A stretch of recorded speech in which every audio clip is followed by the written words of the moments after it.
This is a case that's taking a ride all the way to the state Supreme Court. At issue, can police force you to provide proof that you paid your bus fare? And the effects could be felt all the way across Washington. It's the most basic of understandings when you get on board a bus or a train. You pay your fare. It's part of riding the bus.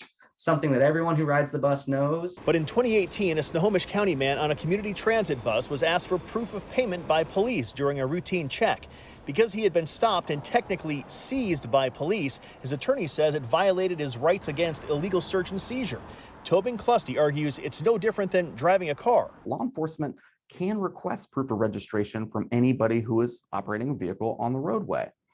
But what an officer cannot do is pull somebody over just to check whether or not they have proof of registration. It comes down to a matter of consent, and attorneys for the county argue consent is given as soon as you get on board that bus. If you get on transit and you know that an officer may come through and ask you, you have consented to that conversation when you get on transit. The case is now going to the state Supreme Court. If the court rules for the passenger, it could mean no one riding buses or light rail could be asked for proof of payment, essentially giving anyone who wanted one a free ride whenever they want, a loss of millions of dollars every year. You know, if defense's arguments were to prevail, there would be huge ramifications here, and the transit authorities would have to decide how they're going to make back that money. Balancing what's fair when it comes to protecting personal privacy and public transportation. I just think it's really important that we recognize what's at stake in this case, and particularly the effects it could have on the community.